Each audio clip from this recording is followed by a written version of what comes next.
MA Jinnah road पर मौत का रक्स। गुल प्लाजा में लगने वाली तीसरे दर्जे की आग ने सब कुछ जलाकर खाकसर कर दिया।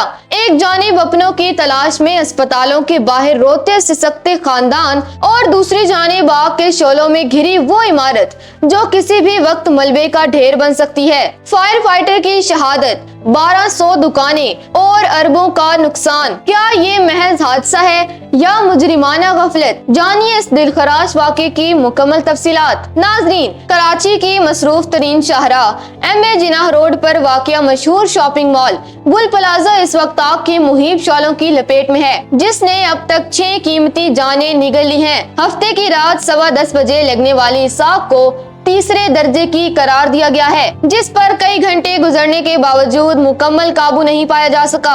अफसोसनाक बात यह है कि जाँ बहक होने वालों में एक फर्ज शनास फायर फाइटर फुरकान भी शामिल है, जो इमारत का एक हिस्सा गिरने से मलबे तले दबकर शहीद हुआ। दीगर जाँ बहक अफराद की शनाख्त फराज, काशिफ, आमिर और शहरोज के नाम से हुई है, जबकि एक शख्स की शनाख्त ताहाल नहीं हो सकी। गुल प्लाजा जो तकरीबन 1200 दुकानों पर मुश्तमिल है, इसका ग्राउंड और मेज़दाइन फ्लोर मुकम्मल तौर पर जलकर राख हो चुके हैं। इमारत की तपिश इतनी ज्यादा है कि फायर फाइटर्स को अंदर दाखिल होने में शदीद मुश्किलात का सामना है। चीफ फाइटर ऑफिसर के मुताबिक आग के दौरान इमारत में जोरदार धमाके भी हुए, जो मुमकिन तौर पर गैस लीकेज के बाइस थे, जिसने आग की शिद्दत को मजीद बढ़ा दिया। अब सूरत हाल ये है कि इमारत के पिलर्स कमजोर हो चुके हैं, दरारें इतनी गहरी हैं कि पूरी इमारत के गिरने का खदशा पैदा हो गया है। इमारत का एक हिस्सा पहले ही गिर चुका है, जिसके बायस रेस्क्यू ऑपरेशन इंतहाई पुरखतर हो गया है। इस अलमिये का एक तकलीफ दे पहलू ये है कि अब भी दर्जनों अफराद लापता हैं।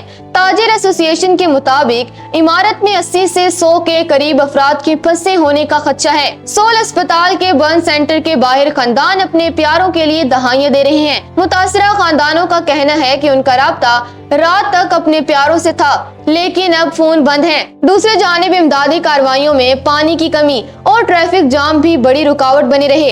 तामीराती कामों और ट्रैफिक की वजह से वाटर टैंकर्स बर वक्त ना पहुंच सके, जिसकी वजह से एक वक्त में आग बुझाने का अमल आर्जी तौर पर रोकना भी पड़ा। सियासी क़यादत की जानिब से इस वाक़े पर गहरे दुख का इजहार किया गया है। सदर मुमलिकत आसिफ अली जरदारी, वज़ीर आज़म शहबाज शरीफ और बिलावल भुट्टो जरदारी ने जानी और माली नुकसान पर ताज़गिद की है। वज़ीर आला सिंध मुराद अली शाह ने वाक़े की इंक्वायरी को हुक्म देते हुए फायर सेफ्टी कवानीन पर सख्ती से अमल दरामद की हिदायत की है। ताहम अमीर जमात इस्लामी कराची मोनम जफर ने सख्त तनकीद करते हुए कहा है कि गुज़िश्ता 1.5 साल से आतिशज़दगी के 2500 से ज़ायद वाक़यात हो चुके हैं, लेकिन इमारतों में सेफ्टी का कोई मैकेनिज्म मौजूद नहीं। नाज़रीन, गुल प्लाजा का वाक़या एक बार फिर कराची के इंतजामी ढांचे और फायर सेफ्टी के नाकुस इंतजामात पर सवालिया निशान है। पहली बात तो ये कि कराची जैसे मेगा सिटी में जहां तिजारती मराकज की भरमार है, फायर सेफ्टी के बैनुल-अक़वामी कवानीन की खुली खिलाफ वर्जी की जाती है। गुल प्लाजा में मसनूई फूलों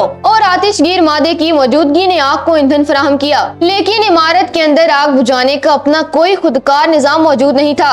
दूसरी बात, इंतजामी नाअहली वाजिया है। जब शहर का इतना बड़ा प्लाजा जल रहा हो, तब वाटर टैंकर्स का ट्रैफिक में फंस जाना या पानी की कमी होना मुजरिमाना गफलत है। रेंजर्स और पाक बहरिया के ताउन के बावजूद शहर का फायर ब्रिगेड सिस्टम इतना जदीद नहीं कि ऐसी बुलंदोबाला इमारतों की अंदरूनी आग का मुकाबला कर सके। तीसरी बात, अब वक्त आ गया है कि महज नोटिस लेने और इंक्वायरियां कमेटियां बनाने के बजाय अमली कदम उठाया जाए। जब तक गैर महफूज इमारतों को सील नहीं किया जाता और जिम्मेदारों को इबरतनाक सजाएं नहीं दी जाती, कराची के ताजरों का अरबों का सरमाया और मासूम शहरियों की जानें यूं ही राख होती रहेंगी। मुतासरा ताजरों का ग्राउंड फ्लोर पर अजाने देना इस मायूसी की इंतहा है जो उन्हें इस निजाम से हो चुकी है। नाजरीन, क्या आपको लगता है कि इस वाक़े के जिम्मेदारों को कभी सजा मिल पाएगी या ये फाइल भी पुरानी फाइलों की तरह दब जाएगी?